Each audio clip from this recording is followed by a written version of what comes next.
And now, live from Pod Cabin in Burbank, California, it's the Allison Rosen is Your New Best Friend show. Tonight, Allison welcomes a guest. He's a writer and comedian whose taint is as clean as his conscience. It's Jordan Morris. Tone Zone is here to explain how he's been able to stay off Santa's naughty list despite being such a little stinker. I'm her husband Daniel, saying hop on board the love bus and say hello to your best friend, Allison Rosen. Allison Rosen. Allison Rosen is your new best friend. Allison, with her the good times never end. Allison Rosen, doing the wavy pencil dance again. Allison's your new best friend. Hello, my little plum puddings. Welcome to another exciting episode of Allison Rosen is Your New Best Friend. That particular seasonally appropriate carbohydrate was sent in on Patreon. Patreon. By D. And yes, I am on Patreon. You can get bonus episodes of my Patreon. There's too many words happening and they're in the wrong order and I don't think they're exactly right. What I'm trying to say is on Patreon, I do a bonus podcast called The Friend Zone, and you get episodes of that. You can submit carbohydrates. There's a level where you can text me and I'll text you back. And I've been doing daily text updates and no one's begged me to stop yet. They love it. Patreon.com/Allison Rosen. Also, I'm on Substack. AllisonRosen.substack.com. And I write about all sorts of things. And I tell secrets I'm not supposed to tell. Ooh. Thank you. I'd like to say hello to my guests. Jordan Morris, hello. Hi. Welcome back. It's great to be here. It's wonderful to see you. It's wonderful to be seen and to also see. Isn't sight a wonderful sense? Yes, but not everyone one of the top five. It's one of my top five. Oh, absolutely. Easy. Yeah. Yeah. Not everyone is blessed with it, though. So know let's thank our beautiful peepers. We must. Hello, Daniel. Hi. How goes it? It's going great. Great. Hi, Tony. Hi, great to be back here on another episode of Allison Rosen is Your New Best Friend, where it's less than you think, but more than you expect. you said you wanted that to be the new slogan. So. I have been thinking about that a lot. So this came from the Monday episode this week, which is now people might have noticed I haven't been having, this show was built on a foundation of guests every week. And then at some point I said, let's change it up and I'll just do episodes with my husband because he's easy to book and I think I'm a little burnt out. Yeah. And his publicist is easy to deal with. Exactly. Really cool, returns emails. We have chemistry, Sure. and I'm exploring something new. But I think people have been missing the interviews, and I've been missing doing them, even though I still do love doing episodes with Daniel, and those are not going anywhere. But Damn it. So over it. So fucking over it. On Friday, I did 2 back-to-back with a break in the middle interviews, and both of them I thought they were such interesting conversations, and I was so happy with how they both went. And I was like, what a wonderful return. But anyway, one of them was this guy, Adam Bohannon, who was a contestant on The Voice. Do you watch The Voice? I don't. Nor do any of us. Okay. Yeah. One of those things where you're like, I don't know anybody who watches this. It has been on for 25 years. It's literally like in Big the 26th Brother. I mean, maybe season. there's a Big Brother contingent here at the table. I don't know, but that's one you're like, oh yeah, this is on. So he reached out because he's in town for the show, and his wife is a big fan. Cool. And I was like, what the hell? Yeah, why not? Right? This could be interesting. It could also be terrible. But it was more than you think and less than you expect, or vice versa. No, but I asked him how much. What was the question? Like, how much do the coaches actually work with you? I believe so. Yeah. And he said it's less than you. Yeah. It's less than you think, but more than you expect. And we're all like, what does that mean, right. though? Cryptic. Yeah. Maybe my interpretation is just that, like, maybe watching the show, and I guess my equivalent of this is I'm a big Dancing with the Stars fan. Oh, love Dancing with the Stars. DWTS, my fave.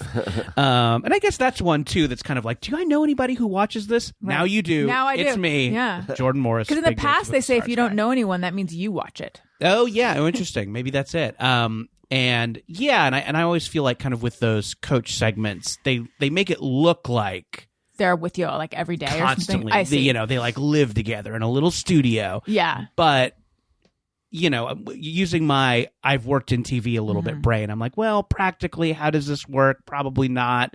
I bet there's something else that goes on. So yeah, maybe his comment was like, watching the show, it seems like you and the coaches are drilling down 24/7, Right. but like you're waking up to them blowing a whistle in your bedroom. yeah, but maybe as a contestant, it was a little more than he expected. He was maybe Yes. expecting, oh, you get a little FaceTime Right. when there's cameras there, but then, Jordan, I think that's exactly what it is. Yeah, that's what because it confused the hell out of me in the moment. But then when I went Yes. back and heard, I was like, okay, I think I get it. Yeah, And I that's think kind of what I took.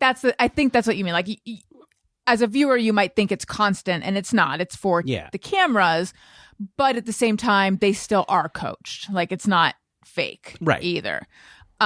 Yes. So everyone go listen to that episode. I thought it was very fascinating. We found out when he was a kid, he was in foster care for a few years, and then his mom kidnapped him back. oh my gosh. I know. I'm like, how From the foster home? Yes. Wow. How?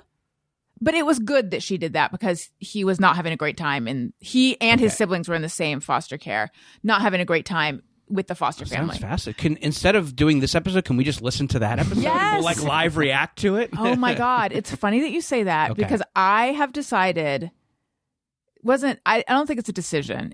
I had a epiphany and a revelation and it's a calling. I'm starting a cult. No, an epiphany, a revelation, a calling. I'm going to turn podcasting on its ear, Jordan. Finally, somebody's got it. Thank you, Allison. Thank By you for, doing- for mixing it up with this tired old format. I'm going to disrupt Good. this. Somebody has to. By doing something. I wish I could remember what my pithy name was. Was it a listen along? Because that sounds terrible. It was something like a listen along where I go back to my very early episodes and then I listen. You listen to it with me. And then I like cut in sort of like a DVD director's commentary. Right. Now, a few people have let me know those bitches on Your Favorite Murder. I'm just my kidding. God. I like them. They're They fine. do They're that? great. They're great. They do something like that, but it was somehow a little bit different. It might just be different because it's not called Listen Along or what. I'm going to have to check my text to Tony to see what I had called it. I might do this. Have they announced their favorite murder yet? No. That'll be the series finale. God. Okay. Anyway. So we She'll could be do a listening listen along to this Oh my episode. God, that would be fantastic. Yeah, Yes. it's like, bringing back the DVD commentary. Yes. I mean, it's sad that went the way of things that go away. It did seem like, okay, this is just how it is now. Every movie, like even the smallest, movie that nobody cares about is going to have a director's commentary and behind the scenes and all that shit. And now none will. Does it never anymore? Because I just kind of assumed Wait, that they if you don't? bought it Well, no, they digitally, do. you would get it. But I'm you only do guessing. for movies that like might get that Blu-ray release or whatever. So there still is a market for DVD and Blu-ray, but it's every year less and less. Yeah. And when that goes away, I don't know. Yeah, I know for the giant movies. Like Right. if you watch a Marvel movie on Disney Plus, there'll be a little category. But I don't know if where they you have can audio watch. commentaries anymore. Oh, maybe not. I guess I'm thinking of behind the scenes stuff. But they yeah, do have you're right. behind the Maybe scenes. audio commentaries. Yeah. I listened to the audio commentary of The State.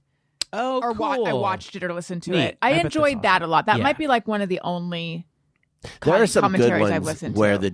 there was some cantankerous directors that are just great. And then there's the I'm Ben sure Affleck. like a Ridley Scott, or it's probably kind of funny to That's listen how to I'll be on my complain. listen along, just cantankerous. I'm like, what is this? And then I love the Ben Affleck takes down Armageddon clip. Have you seen that one? No, I haven't. Where he basically is like questions the whole premise of the movie and is like, this is stupid. Like he's like, they decided that it was better to train a bunch of oil drillers.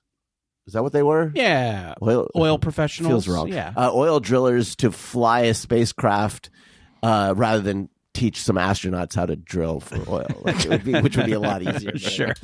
Yeah, of those two things, going into space or drilling. Not that drilling for oil probably isn't difficult, Sure, but probably a little harder to next to space travel. to navigate a spacecraft to land on an asteroid. Sure. So Betsy Sidara was also supposed to be on today's show. Yes. She was a late addition and then she was a late deduction. Yeah.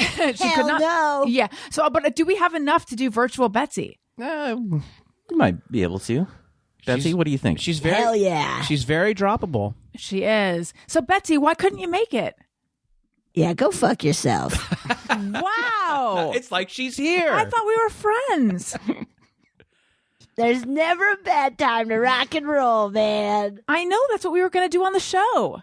Maybe I distract the bad guy with my big old bongers jumping around. Your bongers? Is that what she said? Bongers? Yeah, I wasn't there for that. That's the one that Jeff made. Oh, But this wow. episode that's happening now is great. By the way. I know. I'm loving this. Well, can you come back sometime, Betsy? Wait, what? Yeah, come back. Whoa. This wasn't like a one-time thing. Everyone was excited about having you on the show. Oh, shit. Really? That's so nice. Seamless. There's a drop for everything. I know. What's your favorite sun-shriveled former grape that's a The character? Also? California raisins are so cool. Gosh, anything else to say, Betsy? Anything to plug? Oh, my goodness. She loves plugging that. Everybody's excited to plug. Anything else? I think that might be it. Really? Don't we have her talking about Goofy Sky School? Not that I'm aware of. Okay.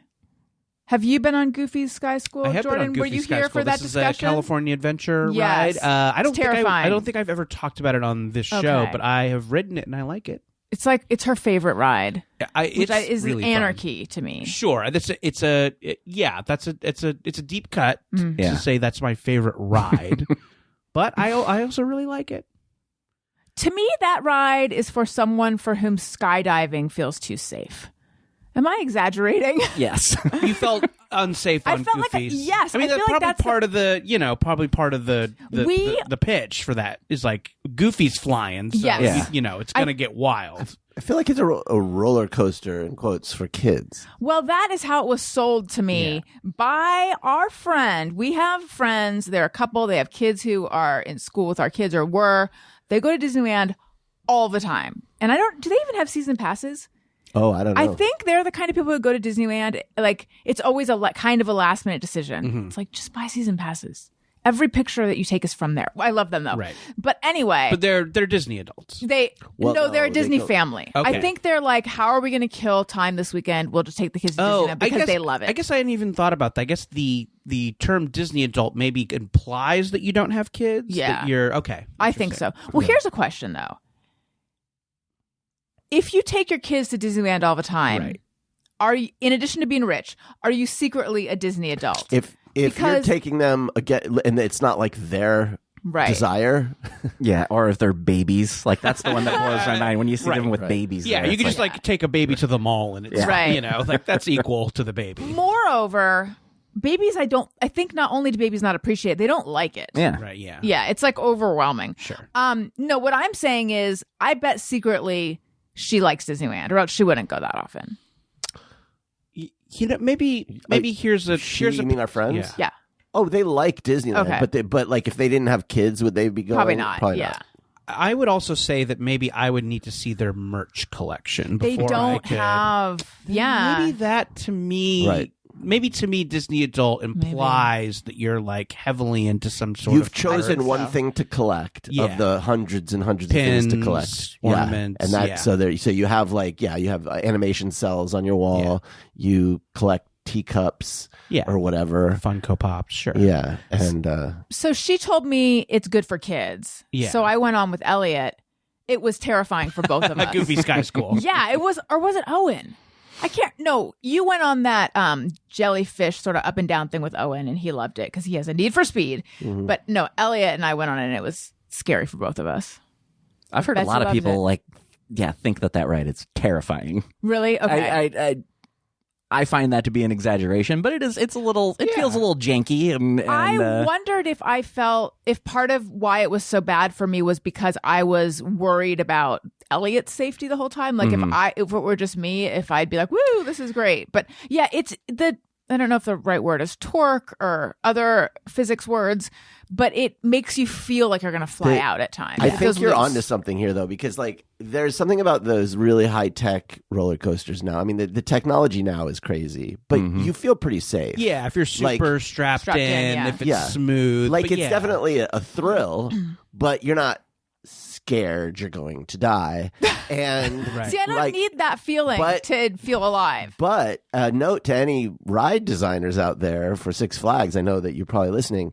There was this viral thing of this. There's some ride where it's like a free fall drop, and the guy, they don't wear straps in it, but the guy who would load you in pretended that there were, and he would be like, "Okay, everyone ready? All right." And then he'd go over to the panel and he'd go, "Oh wait, I forgot to do your straps," and then he'd hit the button. No way. And everyone was like, "Holy shit!" But they didn't need straps, Right. That, have a ride That's where, evil. where it's like just janky as hell. Maybe screws are on the ground. The people working it look like they might be drunk or on some sort of they're not paying attention. Plant stories. Yeah, I of know injuries and things. Does it need to be a gonzo haunted house? No, but this is like a roller coaster. That's what I'm saying, though. But all Right. of this, all the stuff you're describing is like those haunted houses that people have on their own in their own house. This is reminding me. Actually, one of the best moments in a roller coaster I ever had was in was it the Mount Everest ride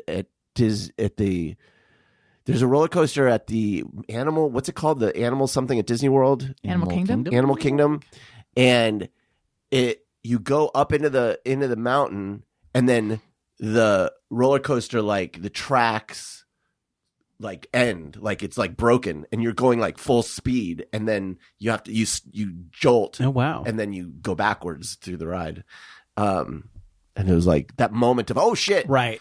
Because that's, with any ride that has a storyline, there's a little bit of that baked in, right? It's like, oh, we're going on an ordinary trip through Jurassic Park. Wait, you're going the wrong way. Yeah. They all kind of have that element of this is supposed to go one way, and it's going another way. Mr. Toad's regular ride. or Nathan Fielder's haunted house improvement. Did you see the episode of Nathan For You? I know I have, but it's been too long. And it's he pretends that there's some virus. Right. And so they stop the ride right. and they go to the hospital, but then that's all part of it. Anyway, sorry to hijack your show. But yeah, No, but it's the okay. next level of that is, planting a fake news story about deaths on the ride. And, Yeah. Have loose newspapers on the floor Right, of yeah. the line. One that blows and it hits Yeah. you in the leg, and you're like, "What's this? Oh my god, is it this ride in the paper?" Are we or still gonna have go or on have it? planted cast members in the line with you, being like, "I heard." Did you Yeah, hear or just that someone died I would last leave. week? I would leave the line. Yeah. That's fine. They'd weed me out. They'd weed out the ones who can't handle Right, exactly. it. No, yeah, it's not Yeah. for cowards. So I need to talk about something that now many years ago I talked about my teeth on this show, and you were here, Jordan. Ooh. Because I remember you saying, because I was like, I don't know why I react this way, and you're like, it's your mouth. And I was like, that's such a compassionate take on this. Thank you for backing me up. I don't No even problem. know. I don't remember this, but I'm glad that I did a good job. I don't even know what I specifically was talking about. I think just how much I don't like people working on my teeth and on my mouth. So I had to get a couple crowns many years ago. And I always preface anything dental by saying, I'm sorry that I'm going to talk about this, because if other people talk about dental work or their teeth, I think I tune out so fast. So I'm sorry that I'm doing this, but I had to get, so my teeth are they have the integrity of a mountain at Disneyland or Okay. something. They look good, but they're not structurally sound. They're actually hollow. Yeah, exactly. They're made out of styrofoam and they're hollow and they're on a different scale. So I have to get another crown, and so the dentist, I like the dentist. He's good. Da, da, da. He leaves the room, and then this woman is finishing up something, his assistant. And I don't think anything of it, but then she says to me, so I went to an extra 2 years and I have this degree. And so that's why I'm allowed to do this. And it's funny how all of a sudden that is what made me the most anxious. The fact that she's assuring me that it's okay that she's doing this. So then I began to think, And then when you look, I want everyone to know Daniel's on his phone. That's how much no one wants to hear this. So then. So over it. So fucking over it. Yeah, you have no idea. When you get a crown, they make a temporary, and that sits there for a couple weeks. Everyone has left the room. I'll just, guys. I need paint the open eye on your eyelid so it looks like your eyes are open. I think this is going somewhere. It's going I can't somewhere. wait Yeah. to hear. So it has the then thrilling a temporary, conclusion. and then you go back 2 weeks later and they put the permanent fake tooth in there. It's not totally a fake tooth because your real tooth is under it. But anyway, so she drops the temporary and she's like looking for it. She picks it up. She's like, "Oh, I have to go clean it." And then she finds it and she's back. And then she drops it again. Mm-hmm. And at this point, I'm thinking, must we use this one? Can we just get a new right? Like someone else can get someone else who doesn't know this has been dropped twice can get this. Yes, one. well, it's specifically like it's specifically designed for your mouth because they make a little mold. But still, she made it in 5 minutes or 4 minutes or 3 or whatever. It's I don't know. It's made out of like modeling clay, and something a little stronger. Do we have to use the one that you can't find that is now covered in? Did she clean it? Yes, but I don't know what that process is. It just running it under a faucet? Is it spritzing it with alcohol? What about the autoclave? That blue thing that the combs Barbicide? go in? Right. Yeah. Dental side. So anyway, she puts it in. Again, I don't say anything. By the point at which this is happening, they could be like, "We're removing your ring finger." And I'd be like, "Okay, I hope insurance covers it." Like, you're so beaten down. There's been so many different chemicals. Yeah, you're like, I just want to leave the dentist. Yes, there's, I can't feel half my face. There's been so many different chemicals. There's been a vacuum in my mouth. At various points, I have gagged. There's sand. I mean, there's like so many different things happening and it all tastes disgusting. It's the theory I heard about why IKEA is successful. Like the trip to IKEA is such a chore. Going through it is such a task that you're not going to leave empty-handed. You're going to buy a little thing. That's kind of brilliant. Yeah. Yeah, right. Yeah, I think if I just went to IKEA, I would feel like a fucking chump if I left with them. Yeah, Like, after I all get a that. pack of batteries. I think don't know. Costco has functions that this way too. Yeah. So, and also your whole sense of money perspective gets thrown off in Costco. Like, oh, $25 for all this wrapping paper. Right. Well, the other but thing it's they a do- lot of money for wrapping paper. Well, the other thing they do, psychological thing, is they have that really, really cheap hot dog, and so you think this is the place for deals, and it's actually not the cheapest. It's very at expensive, all, actually. But you think it is. So anyway, she gets the piece of trash in my mouth.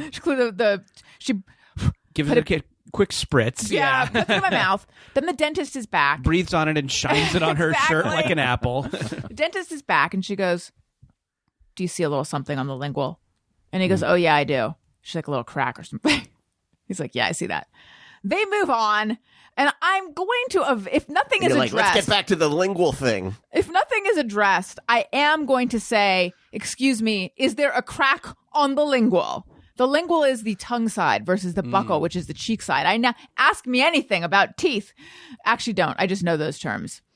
And incisal, who cares? So anyway, then I am going to say something, but then she says, then he leaves and she says she's going to fix it. So now she's How do like, you fix a crack though? so now she's drilling into this tooth and filling the cavity in the fake tooth.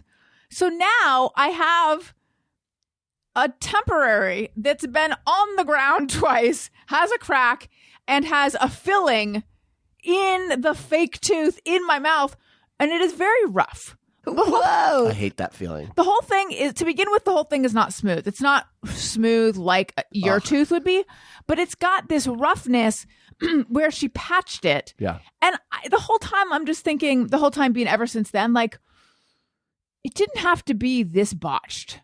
If I had just said, could you just make a new one? Because now, and granted, it's only thankfully for 8 more days, but did we have to fill the cavity that you put in the tooth from dropping it twice, you know? Yeah, it's a good question. That's my adventure. That's my journey. Does it feel weird in your mouth? Mm-hmm. Okay. Yeah, in an annoying way. Okay. Maybe a little, could be psychosomatic, could not be, you know? Well, so I take my tooth and I go on the side that has the crack that she patched. Yeah. And then I go on to the other side. They're both rough, but the one that is patched, I can feel where she like added to it. Right. And it's just, And a very easy thing to obsess over because, like, every time you have a free minute, I'm like, I can just use my tongue to check out that Yes! tooth. You know, like every time. It's just something you Exactly. can constantly do. So I Yeah. understand how maybe you're going insane. because I'm touching it constantly with my tongue. And then I Right. go in the bathroom. I floss this tooth. Mhm. The sides, I floss it like 18 times a day. So it's probably very clean. Right. But it just like the whole thing is just annoying to me. Sure. You know, it'd be a funny joke if you were a dentist and you were doing one of these procedures. Is when it's time to put in the new one, pull out those Dracula teeth. Oh, yeah. That would be good. Again, it's kind of the same principle of this ride with Yeah. the fake employees that come out with, All head brilliant wounds. ideas. So since we last recorded, Yes. I have seen Wicked. Mhm. Daniel has not. Tony has not. Have you, Jordan? No, I You haven't. haven't? I haven't. Oh, you know what? Yeah, I haven't been to the theater to see a movie in a hot second. Yeah, I haven't either. Yeah, but I got Wicked's on my list. Gladiator 2's on my list. I hear there's some sort of bitchy Pope movie I got to see. A bitchy Pope movie? What's that? Yeah, Conclave maybe. I didn't even know It's about a bunch this. of popes who are bitchy to each The other. Golden Globe nominations came out today, and they were Yeah. like leading the list, and I didn't recognize any of the movies. Yeah, I'm really out of it. I noticed a nice on the list for musical or comedy was The Substance, which I watched at home over the Was weekend. that good? People It talk about that is insane. In a It's good way? Totally insane. I really liked it, but the gore is so over the top. Oh, really? The gore is it's Is it a horror Disturbing? movie? Or- yeah, it's kind of like it's a body horror movie. I think a Oh, buddy like of the mine, story I just a told. buddy of mine, Sarah Yes. Morgan, described it as "Death Becomes Her" for film school nerds. If you can imagine that. Okay. So, Okay. yeah, great acting. It's got a weirdo. Is this Demi Moore? Demi Moore, Yeah. yeah, and it's got this kind of weirdo cartoon logic to it. Everyone's giving a crazy like cartoon performance. Love that. And the Like gore. Billy Crudup in the morning show. Do you watch that? I don't, but I've heard the morning he's show. very yeah. It campy. is. Yeah. I'm looking for a replacement for Riverdale, which I finished. So maybe the morning show yeah. is a good. Get into it. It's bad but good. It's Okay. fun to watch. Nice. But yeah, I was kind of pleased to see The Substance on the Golden Globe What is the nominations. plot? It is so Demi Moore, air quotes, past her prime actress who, is feeling like she's going to be replaced by a younger, newer model. So she gets this like mystery kind of like invitation to try the substance. And what it does is it creates a double of you that's younger. And so the idea is that the double, it's Like too, us. it's too complicated if you think about it, but you just kind of have to go with it. So where does the other you live? You like go into a coma and then you get hooked up to this like feeding bag, but then they also have to extract a nutrient from your spine that they give themselves. It's like, don't think about it. It's just kind of like, This is it's like just kind that, of like, that show. Who was in it? I can't even remember. Was it Jason Ritter, that show? no About the crash? Judd? What's his name? Nelson? oh, I don't know. Reinhold? That's Hirsch. Who's that guy? Who are the that judges? died? Taxi, right? Winona. Who's that Ashley. Guy? Who's that actor that everybody Like, loves that was in This Is 40? Paul Rudd? Paul Rudd. Yeah. there you go. Judd. Oh, you're thinking Well, of Judd directed by Apatow. Judd. Yeah. There is a Judd related to Paul Rudd. Anyway, I don't know. I'm losing it. There was a show where there was like a. Don't you remember this? Yeah, vaguely. Was it Apple TV? I don't remember, but probably where it's like a youth. You go to this place and you get youthful, but then they just replace your body and bury you out in Can the you look woods. this up? Oh, funny. Yeah. It's It was really Paul good. Rudd- similar Paul Rudd, similar Apple TV. theme. Yeah. But yeah, the like the gore. Where does the gore come in? just fucking everywhere. So like when you have the duplicate, it like comes out of your spine and you Oh. see that, and then like of course the clones like to start to deteriorate, teeth falling out of the mouth, any kind of like gross body horror you can think of, and yeah, they just start sprouting extra limbs and extra boobs. Oh, and- it goes yeah. awry. It sure it As does. those- it doesn't when- go. It doesn't go according to plan. Whenever people take a shortcut, things Right. go awry in movies. I have noticed that. That would be kind of funny if someone Yeah. like in a movie does something for vanity reasons and it just works out. Yeah, they no get conflict. to just live in the future or the Yeah. past. Everything's fine. Question Yes. about the substance. Oh yeah, Mhm.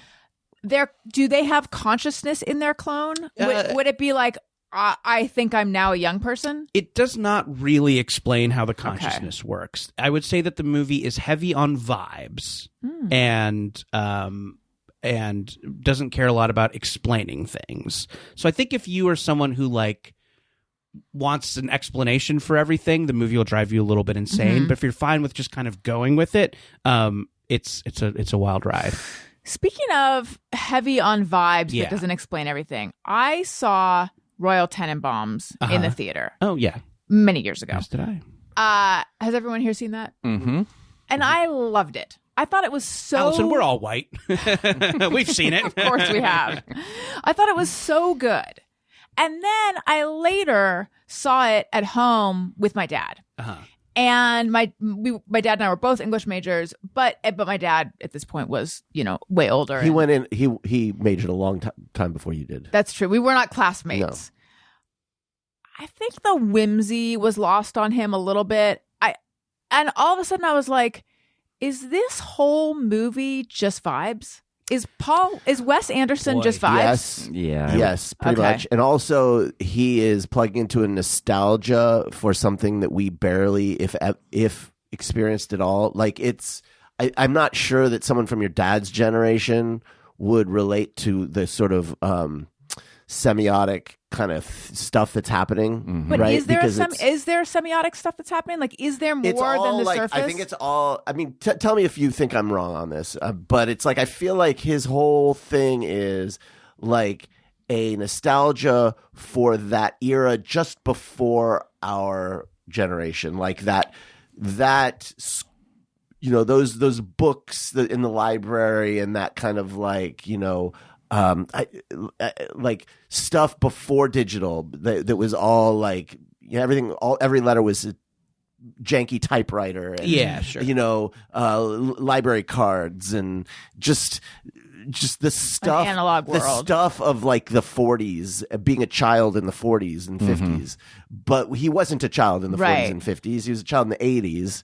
But like, But your dad was. But does the Royal Tenenbaums hold up to like some kind of analysis or scrutiny other than like it's a fun story, it sounds great, it looks good, it's got a lot of style? Is there a meaning to it? I have a soft spot for the Royal Tenenbaums. I maybe like I did too. acknowledge that it is maybe a lesser Wes Anderson movie. Royal Tenenbaum is so much like my dad. The Gene Hackman character really is a lot like my dad. And me and my mom saw the Royal Tenenbaums together, and I remember us walking out and her going like, "That guy was a lot like your dad." How did she mean that? in a like not positive way. My Right. dad is like a very like mercurial, hard to pin down, hard to know weirdo. In much the same way that guy was, and I think that was the first time either of us saw a movie character where it's like, oh, there is that kind of like charming but not dependable guy who you kind of like interpersonally but can't really rely on, and I think all those are qualities my dad has. And I think it was like I'm wondering. kind of interesting for us to see someone who got that kind of guy so well. Yeah, I'm wondering if interesting. your dad wasn't vibing on content reasons rather than Maybe. superficial reasons. Like it is about a dad who is maybe not the best dad and That was kind kinda of my ruins dad's his dad, kids. too. You know, Yeah. so I want to see a movie where the dad is cool and everyone likes the dad. Yeah. Says he's good. Ooh, Yeah. what would that be? I'm not saying Does your that dad is exist? like that, No, but no, I'm just but saying hey- like maybe he didn't Yeah, like seeing maybe. that. I don't know. And did you watch it at home with him? Yeah. I think those Wes Anderson movies are so much about like the color and the music and Right. the composition. And I think they're a lot more fun to watch in theaters. I think so. don't they? That's what The was weird. symmetry, That's what was weird is that I loved it so much in the theater, and then I found that my feeling about it didn't transfer to the second watching at I home. think I felt the same way. Really? Yeah. It's been a long time since I've seen Yeah. it, but I feel like I remember like even buying the DVD and then Yes. rewatching it and was like, I don't think I like There's this a as lot of- much as I thought I Explain did. why I Yeah. haven't liked any movie at all since Life Aquatic. That was the Yeah. last movie, and I wasn't thrilled about that one. It was good, but I didn't love it. But I'm not watching them in the movie theater anymore. Mhm. Yeah, You I know, know. and people are like, "Oh yeah, what was it, Moonrise Kingdom or something like that?" Or Oh, was my it? mom loved that Yeah. one. And I'm Yeah. just like, I was like, but yeah, it's like you're supposed to see these things. In the Yeah, theater. and I think there's such kind of a logic of like, now we all kind of pick, okay, what am I going to watch at home and what am I going to see in the theater? And I think we're all, as a society, we're a little pickier with what we go to see in the theater. Yeah. And I think the logic might be like, oh, Wes Anderson, it's talky, it's a dramedy.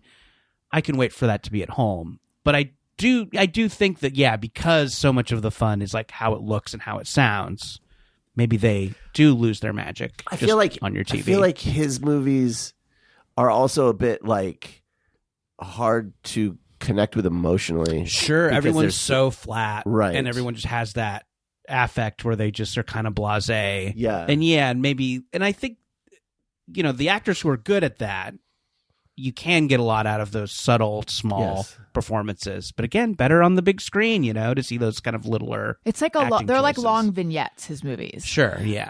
So you said that you think maybe it's one of his lesser ones. What do you think are his greater ones? Oh, what are my favorites? I love Rushmore. I love Bottle Rocket. Yeah, Bottle Rocket's my favorite. Bottle and that Rocket's one doesn't great. really feel like him.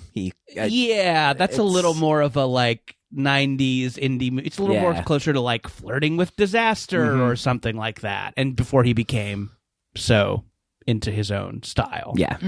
I like Life Aquatic a lot. I like Moonrise Kingdom a lot. This is maybe Fantastic Mr. Fox I think is great. Oh, I haven't seen that one. Yeah, that one is fun actually. I kind of like Darjeeling and what was the one with the hotel? Grand Budapest Hotel. That one I found impenetrable. Yeah, I same. couldn't. I did get see into that in the one. theater, and I was bored out of my mind. Yeah, and then the other one, that was vignettes. What was the one that was like? Might have been just like a Netflix release. Yeah, I've missed the past three and or that four one of was them. really like so boring. But They're all in queues somewhere. All these are like in Right. queues, and I'm like, is today the day I watch Asteroid City? the amount and of it like never Coen is. Brothers movies and things that are just in queues now because they're all released basically on streaming, and I don't feel the need to see them. Yeah, it's too bad. So Daniel has announced that he feels that, tell me if I'm right, Wicked is not for him. Yes, I have announced we this. got into this because we Yes. wanted to talk about Wicked. Yeah. Yes, well, you're not going. Yes.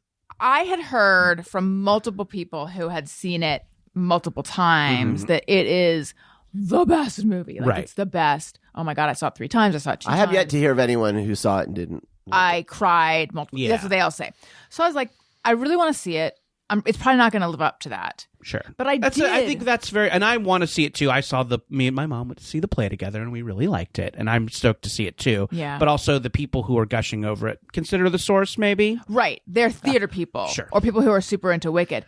So I thought it's not going to live up to it. But it did. I mean, I don't think I'm going to see it 3 times. Yeah. And I wasn't crying throughout. I was kind of surprised that I wasn't actually. I teared up at one point in the middle, and I went with Elliot, and he did too. And then at the end, I was like bawling. Oh wow! It really got me. I've made this comparison before, but if anyone ever watched Celebrity Rehab with Dr. Drew, it would be like boring for 28 minutes, Sure. and then in the 29th minute, you're like, "Oh my God! If I don't know immediately what happens, I'm going to die." They crafted such a cliffhanger at the end. It was like addictive, no pun.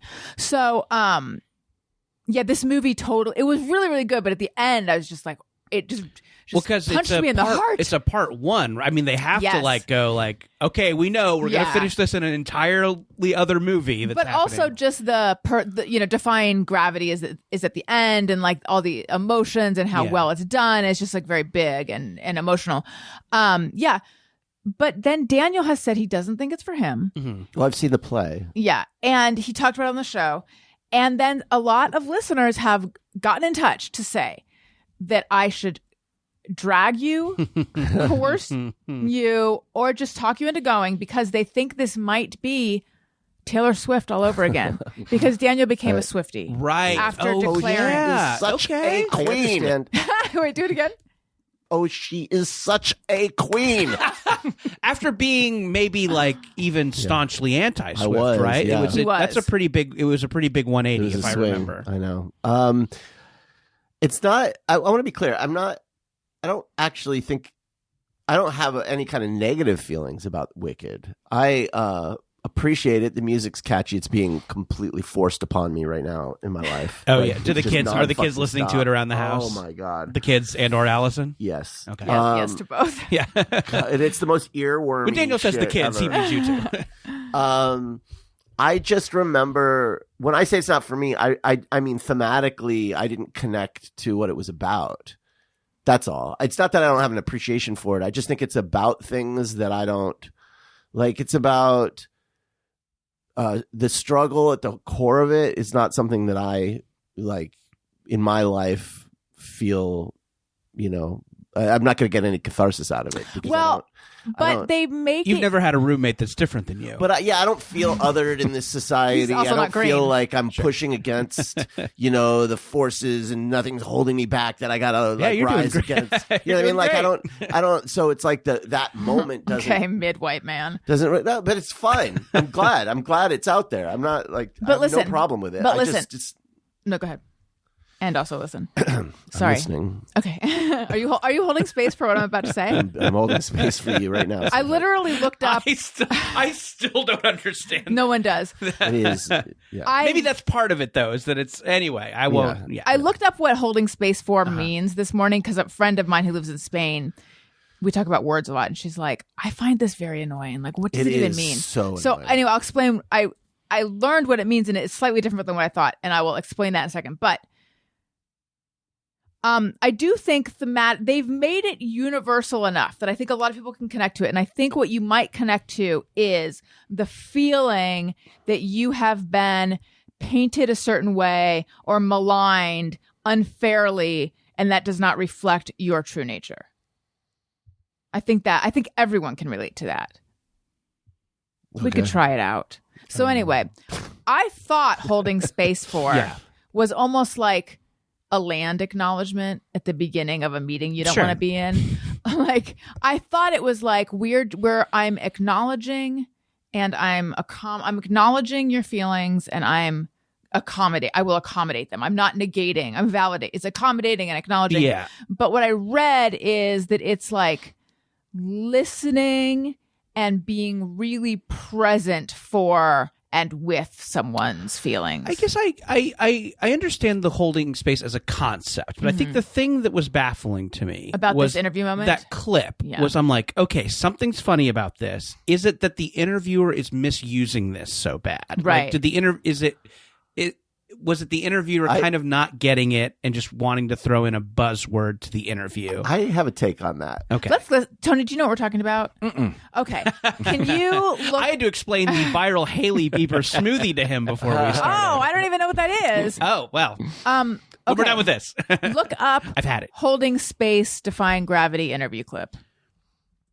I guess in my interpretation, when someone sent it to me, was that like, okay, I think this interviewer, who's maybe like, a little more closer to our age, talking to young stars, is maybe kind of misusing this term, and they're kind of going with it because they're just kind of woo-woo actors. And Yes, I feel like no one knew what anyone was talking about. yeah, it did seem like there was a disconnect. And it's one of those things where I'm like, I maybe will never fully understand why people are so obsessed with this. But that was my take on Why it, they're was obsessed with the clip or with the movie? why they're obsessed with the clip. Yeah. Okay, should we listen to it or should we hear your take or should we listen to it first? Did you find it? I don't know because I don't really know what I'm looking for. You're looking I mean, I for- do, but I don't because there's things that come Sure, up and for it's this, and this thing has been such a meme for Yeah. a month yeah, now. because like the People first can thing work I it out. found was a woman lip syncing something. and Sure. I don't know It's what. a woman named, I think her name is like Tracy Gilchrist, and she's interviewing Ariana and Cynthia Erivo, and she says that people have been holding space for the lyrics of Defying Gravity, and it's really powerful. Or Sure. Cynthia Erivo They've says, been holding space online, yes, and then Cynthia Erivo. Okay, did you find it? I think so. Okay. This week, people are taking the lyrics of Defying Gravity and really holding space with that and feeling power in that. I didn't know that was happening. I've seen it, yeah. Your lovable trans auntie here, wondering how you're holding space. Oh no. Okay. So then she says, I've seen it, and Cynthia's like, wow, that's what I wanted, and she's like, I mean, I've seen it in some tweets. Yeah, That part I've seen a couple tweets. That part is funny. And then she's like, I'm in queer media. Oh, I didn't hear the part where she said I'm in queer media. Yeah, like I know about this. This is just this like kind of older interviewer just trying desperately to connect to these young stars. But then Ariana This part is weird. and they're holds holding Cynthia's hands. finger. Here, like this it's a is how they're holding. sausage. Yeah, this is how she's holding her So finger she's the whole holding her time. finger like this the It's whole very time. bizarre.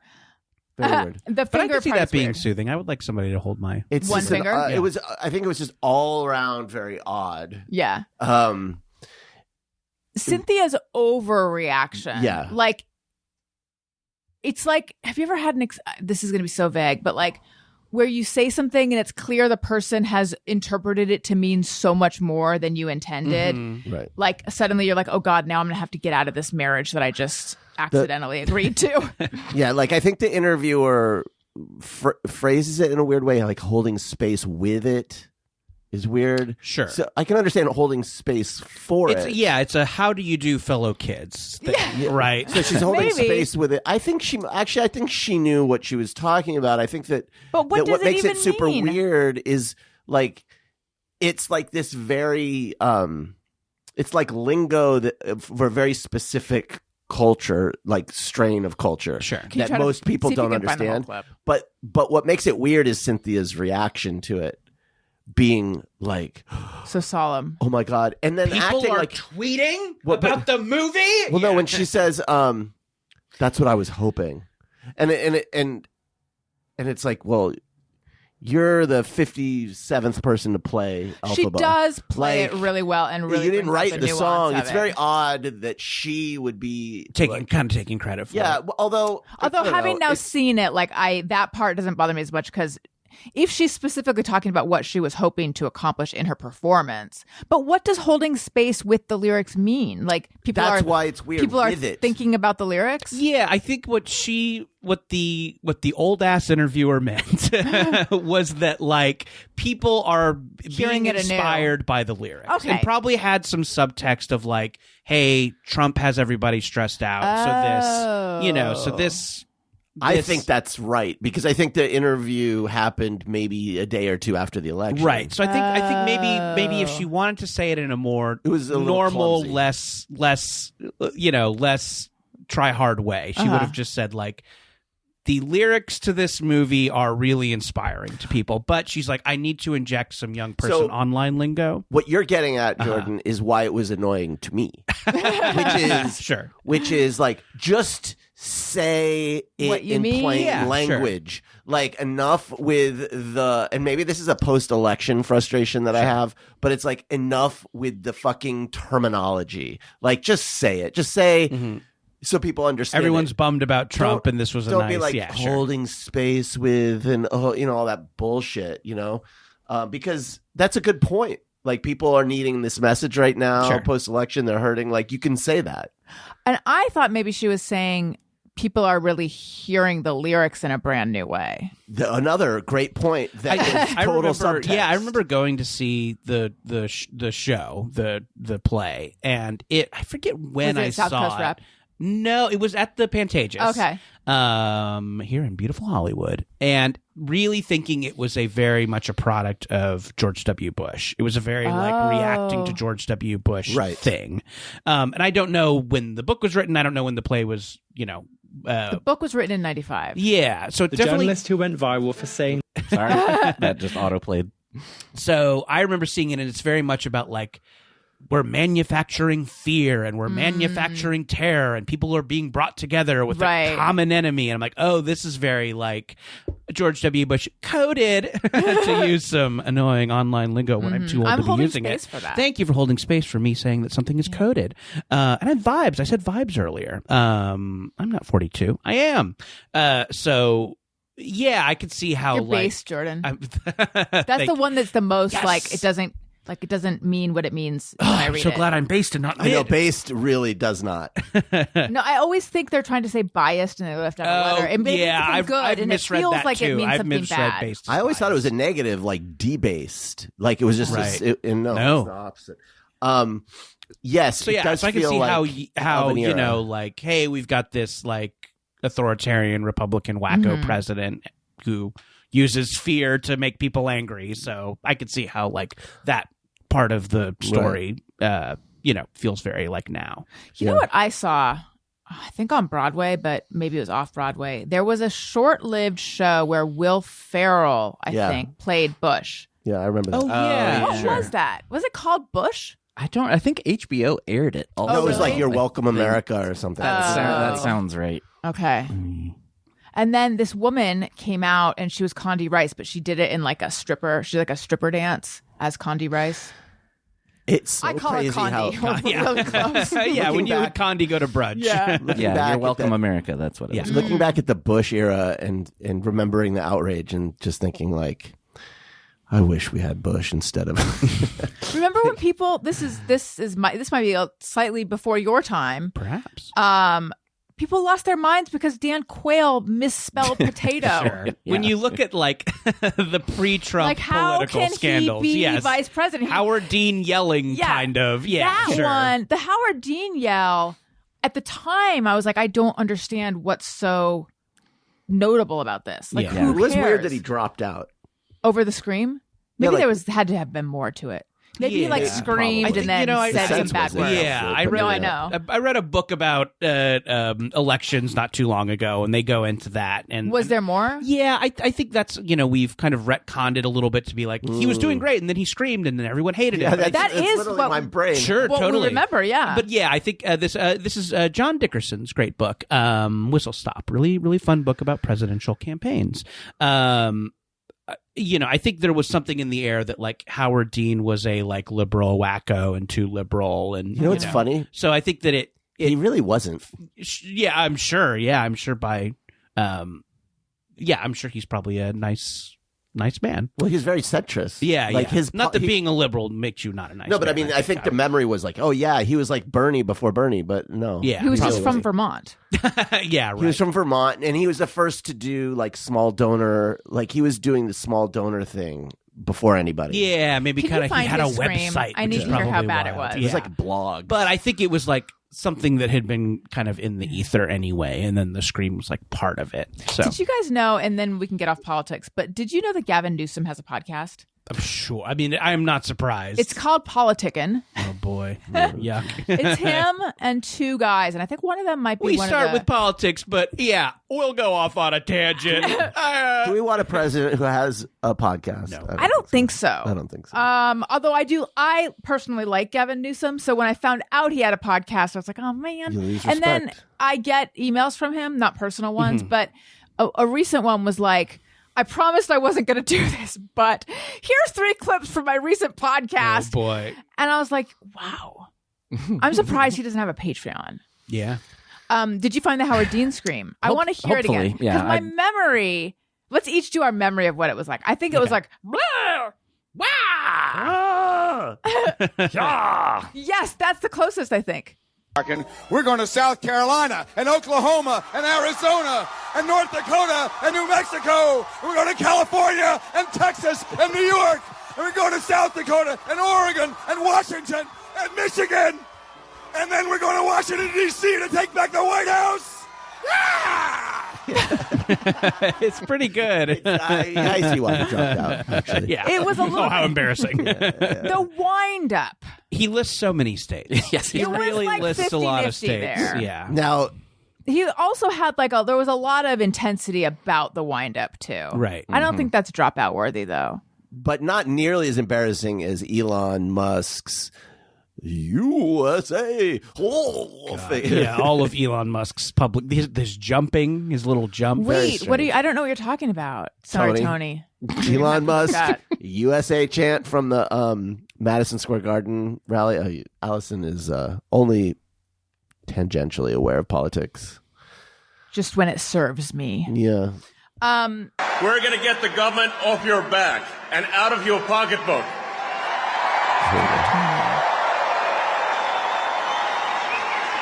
And America's just not just going to be great. America is going to reach heights that it has never seen before. The future is going to be amazing. Richest man in the world. Now,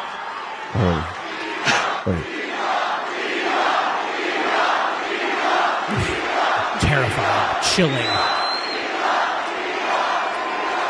You guys are awesome. Honestly, this is like... Does he get to it soon? I don't know. Yeah. So you're just going to list all the states. This is the kind of positive energy that America is all about. You have to move us on. Yeah, we're not even Sounds get to it. fascinating. We didn't even Daniel, do it again. When he's chants USA. Yeah. Go. USA! USA! USA! Sounds like Spicoli. Sounds like he's a wild and crazy guy. You guys just stepped on it. Oh, well, no, I heard him go, Oh. He went, ah. Yeah, he does. So he does also, not to fucking harp on Elon Musk for 9 hours, but he, during all of his like Trump campaign weirdness, would do these little jumps in the air. Yes. And I guess what he was trying to do was to make an X with his body to promote X, formerly known as Twitter. So he'd do these jumps where he'd raise his hands and spread his legs. He commissioned a sculpture in his compound in Texas, or maybe it's at SpaceX in Texas, and it's a giant fork in the ground, like stuck in the ground. In the road. It's like, because we're at a fork in the road, guys. Oh, boy. What and fucking first thought. Stupid, unfunny, dumb thing. All right, let's say hello and welcome to new patrons. Allison wants to say thank you to a couple of special people out there who signed up to be new patrons. Patreon.com/Allison Rosen. Hello and welcome to Tyler. Hello and welcome to Cody. Hello and welcome to Dee. I would like to remind you guys, if you signed up at the confidant level, that's the $10 and above level, text me because you are entitled to get these texts should you want them. Patreon.com/Allison Rosen. Let's do Podcast Pals product picks. Podcast Pals product picks. Jordan, do you have one? Yeah, I do. Is it ghost to do my own book? No. Oh my God. I'm going to do it. I'm going to do it. Do it. Listen, if you think this is gauche, I'm sorry. But when one has a book, one must promote one's book. Yeah. No one else is going to do it. Thank you. I know. Hey, if you're looking for a holiday gift out there for someone who loves graphic novels, funny stuff, spooky stuff, if you got a teen you need to buy for, maybe consider Youth Group, the new horror comedy graphic novel from me and artist Bowen McCurdy.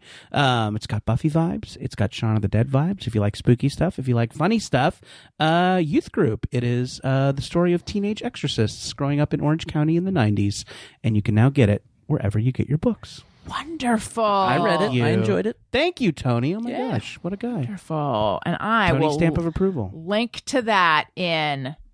It's on Amazon too, right? You can grab it on Amazon. Amazon.com/shop/Allison Rosen. Go there. And also you can see like over 100 other recommendations from Podcast Pals. I would like to thank everyone who is on this show and everyone for listening. Jordan, in addition to your book, where might we find you? So the book, once again, it's called Youth Group. If you want to hear me on podcasts, I do Jordan Jesse Go with our buddy Jesse Thorne, and I do Free with Ads with Emily Fleming and Matt Lieb. You can find all those shows on the Maximum Fun Network. Jordan Jesse Go, an aimless chat show, Free with Ads, a funny movie review show. And speaking of Free with Ads, we're going to be doing a live show at SF Sketchfest. Ooh. So if you're going to SF Sketchfest in beautiful San Francisco, California, you can see Free with Ads on the 23rd at the Punchline. Would love to see you there. Wonderful. Daniel, what about you? What? Anything you want to plug or mention? Mm-mm. Okay. I should say it's January 23rd. I just said the 23rd. January 23rd. I knew what you meant. Thank you. But I'm glad now they know what you mean. Of course. Tony.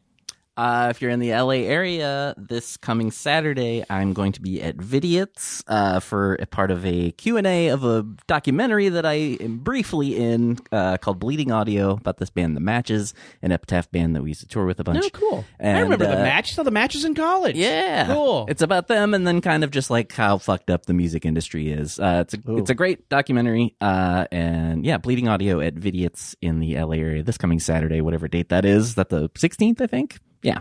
14th, I think. No, I think I'm wrong. No, I think you're right. No. 15th? 14th, yeah. I think that's Oh my right. God. Right? Why does that Who knows dates? And I would like to let everyone know that there's some new merch in my store. Do you love cooking? Do you love Allison Rosen's Your Best Friend? Get an apron or two. And also there's a new hat there. And there might be more by the time you check it out. So go to AllisonRosen.com and then you can see how to get to my merch and all of my other stuff. Everyone, thank you for listening. I love you. You matter. Goodbye. Hey, do you know about the Allison Rosen Show?